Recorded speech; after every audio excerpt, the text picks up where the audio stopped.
Rasputin was built by Clovis Bray during the pre-Golden Age, a time just before humanity leaped among the stars in terms of technological advancement and also space travel. Originally though, Rasputin was just simply a safety AI protecting humans and running these normal diagnostic checks, but as discoveries were made and space travel was traversed, Rasputin was altered into a super interplanetary defense system with sentience, the most powerful entity ever developed by humans. Today we're going to discuss what happened to Rasputin back at the beginning of this season and how the Deep Stone Crypt and Beyond Light may uncover his next path as something greater.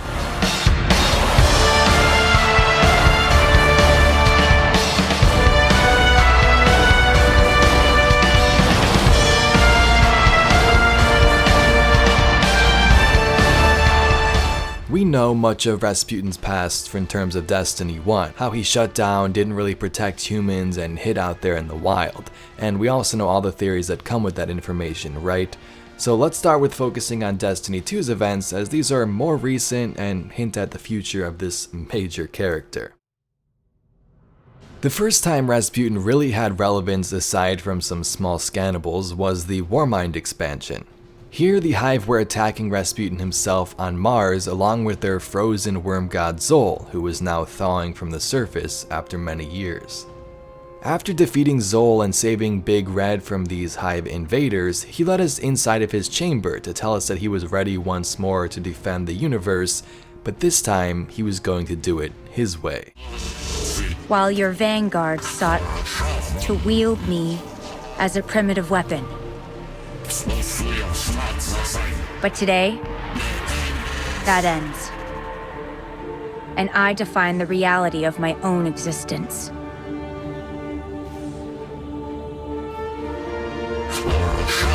My sight will stretch to the edge of this system and beyond. Never again will a threat go unseen. From this day forward, I will defend humanity on my own terms. So Rasputin was back, and things got even more spicy just at the beginning of last season, where he jumped into action for the first time, and at the beginning of the season we saw this. It's been a while, old man. The tower looks at you and sees a god. But I see a thug, a murderer, betrayer. You know why I left the Infinite Forest, what I saw. A line has been drawn in this system. Light on one side, dark on the other. Where do you stand?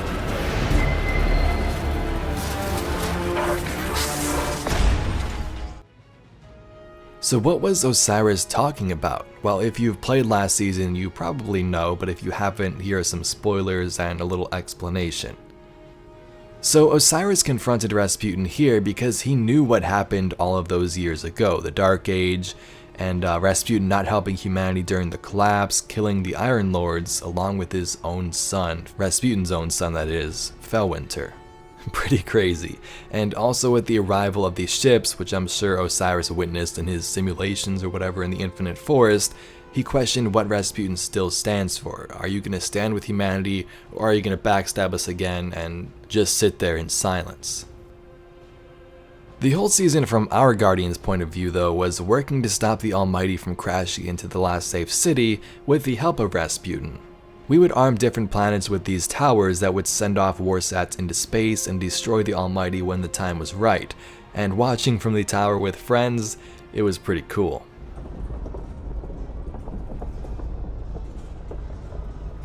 So that season was big. Rasputin's back. We stopped the Almighty. We learned the truth of him using Siva to bait and kill the Iron Lords and even his own son. The thing is though, he deeply regretted, and that's what the season talked about.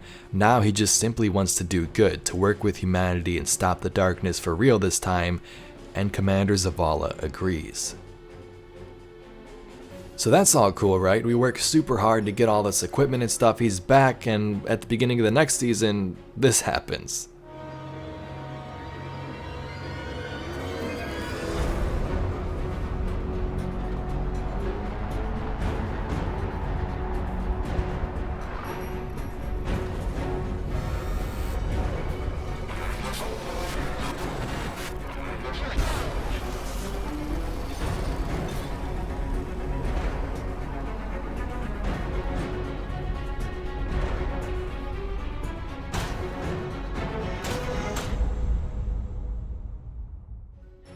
With the arrival of these ships, Anna tries to use all of the new weaponry that we just, worked on achieving to stop or even destroy these pyramid ships from getting close to Mars, but the darkness simply just disables all of it and even Rasputin himself. So the question is, did he die? And what the heck happened here? Let's read a couple of short cards which makes me super hopeful for Beyond Light's story. The first one is called Anna Frayed.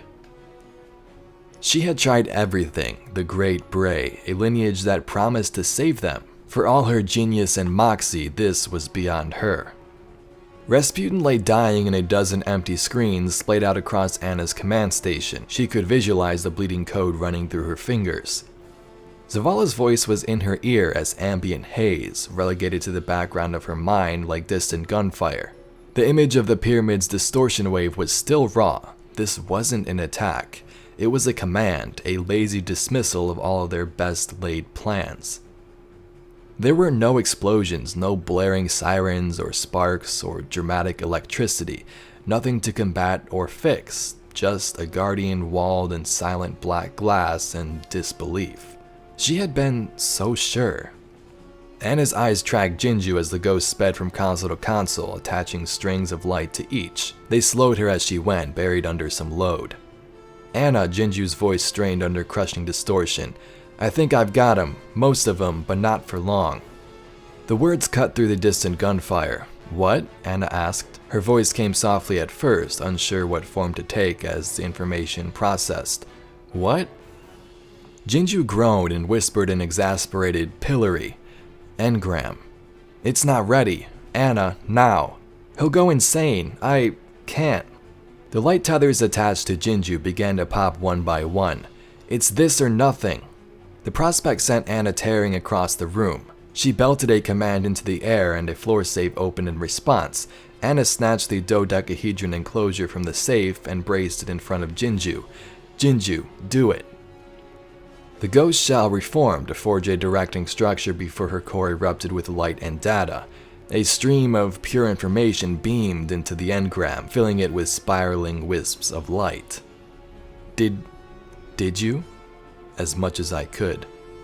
Outside the windows, bolts of atmospheric friction dragged flames through the sky as warsats plummeted from low-orbit defense positions. Their impacts were distant. And then we have the card Anna Black Box. The building was nearly empty. She had sent as much of the tech to the tower as they could handle, an entire freight vessel's worth, packaged to bursting. She turned to the large glass window overlooking the silent warsat cannons. There were no cabal. The death buried beneath Mars had quieted. Valkyrie subroutines that could be maintained remotely remained active, just in case. Jinju ran final checks in the jump ship. A dark pyramid loomed overhead. An experimental exo chassis was secured in the ship's cargo hold, 1 foot in front of the other. So Anna and her ghost Jinju put what they could pull of Rasputin into this engram type device to store him. They then got on a ship preparing for launch and they had an experimental exo chassis in the cargo hold. Now, what would be the significance of mentioning that if it didn't involve putting Rasputin's mind into that exo, right? That's all I could think about. Now this is the storyline or theory, I guess, that I've wanted in the game for a very long time, and believe it or not, if you've been along since Destiny 1, it was actually a thing in the original story Bungie had scrapped around 2013, not what actually shipped in 2014. Here's a little paragraph from Jason Schreier's article where he explained what went wrong with Destiny 1's development. Destiny's story went through several revisions before the reboot, but the Supercuts version revolved around players' hunt for the Warmind Rasputin. In that game, he would have starred as a more prominent role. Alien Hive would have kidnapped the machine and brought him to their Dreadnought spaceship, which was later cut from Vanilla Destiny and moved to the Taken King. Originally, this Hive ship would have been part of the main story. The entire last third of the game took place on the Dreadnought with you rescuing Rasputin, said one person who worked on the game. Fans have long wondered about the bloody Exo in one of the early pieces of Destiny concept art. Turns out that was Rasputin, according to a source. In the original story, the player would have rescued this guy from the Hive. And then in parentheses it says, in the DLC we would have learned that this Exo was actually a puppet being controlled by a Warmind.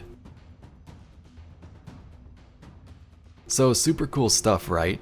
With Beyond Light involving the Deepstone Crypt, and I believe the raid is taking place there, could this in some sort of way have been flipped from the original story? Maybe we have to fight through this crypt in order to upload Rasputin into that Exo, or at least part of his mind maybe, and as Ghost mentioned it couldn't pull all of it, so maybe like the old story he's in this Exo body and partly back on Mars controlling everything, and maybe the Exo is just a puppet. I don't know.